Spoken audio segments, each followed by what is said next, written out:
una natin pupuntahan ay ang bayan ng Banawe. So dito, makikita nyo, ito ang bayan ng Banawe. Doon sa tuktok, nandun ang kanilang public market. So, halika, puntahan natin ang isa sa bahay na bato dito sa bayan ng Banawe.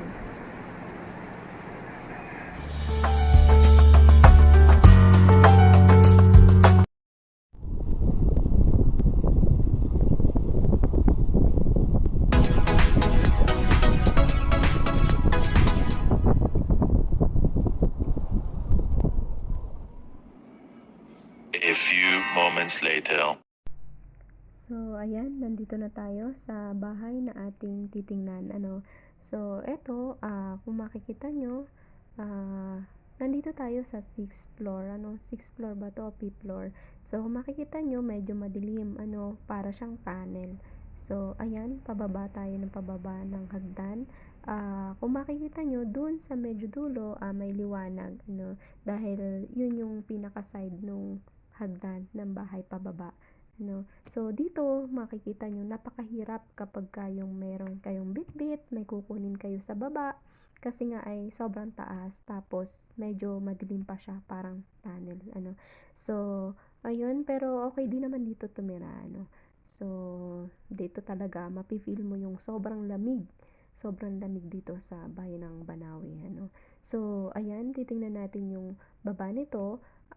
Yung pinaka ground floor kasi nito ay may mga hayop na daw na nakatira, yung mga manok, ganyan. So hindi na natin pupuntahan yon. So dito na tayo sa baba, check natin yung likod. Likod ito ng building. Bahay merong 8th floor, 1st floor, 2nd floor, 3rd floor, hanggang may 8, may 9, may 10, ganyan, matataas na building dito sa likod. Pero sa top niyan, sa pinakataas niyan, ang kalsada niyan sa top ng building, nandun sa taas, sa kabila, nandun yung pinakabayan ng Banawe, doon sa harap. So doon sa harap, nandun yung bayan. Makikita nyo, ito yung likod ng building nila, pero doon sa ibabaw ng building nila, naandun yung mga, sa kabila, nandun yung road ng pinakabayan, yung public market. Pero dito sa likod, ito makikita nyo, ang mga building, nasa likod ay malalim hanggang ilalim. So, ayan yung pinakababa. So, iyan. Kaya mga bahay dito matataas, pero ang pinaka top, doon sa bukana, ayun yung public market. Ito sa likod ito eh. Ito mga bahay na to. Ang likod nito ay ilog. Ayan o. So, malalalim. So, parang basement siya pag ikaw ay nasa ground floor. Tapos, akyat ka. Ayan, makikita nyo yung bahay. Yung daan niya, nandiyan sa tagiliran, dyan sa taas. So, yan yung daan papuntang public market dito sa bayan ng Banawe. Dyan sa taas ng ating pinasok na bahay. Naman natin ang rice terraces.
Nagaganito po kayo?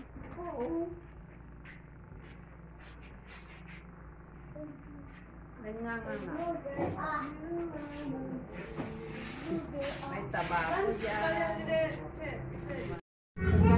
Eto, anong tawag nito? Pakaslasebiyang namutlan. Yan, tita, anong tawag dyan? Anong tawag nito? 450. So nga, siyempre, no, di mo nagdagya.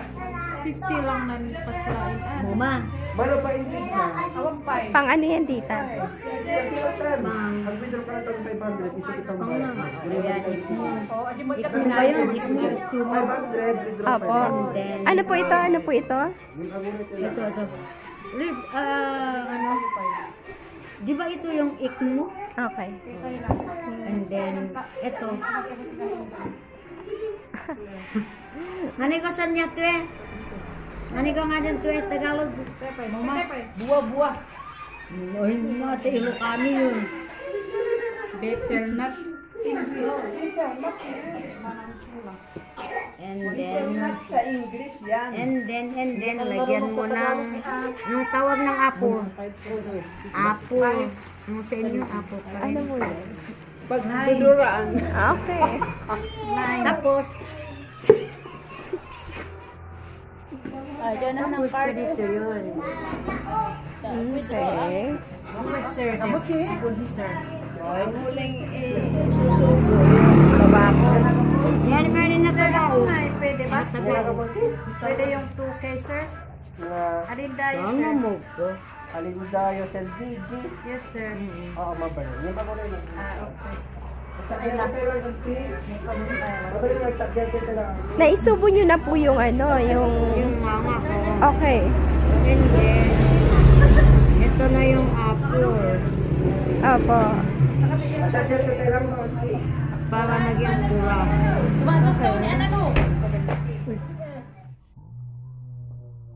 So, dito sa Ifugao, makikita nyo, marami pa rin ang sumusunod sa kanilang tradisyon, ano, yung pagnganganga. So, mapakalalakihan man o kababaihan, makikita nyo na marami pa rin ang sumusunod, ano. So, ayun, yun na yata ang pinakakapi ng ating mga kalalakihan dito. So, anyway, yun ay kanya-kanyang kultura, ano. So, ayun.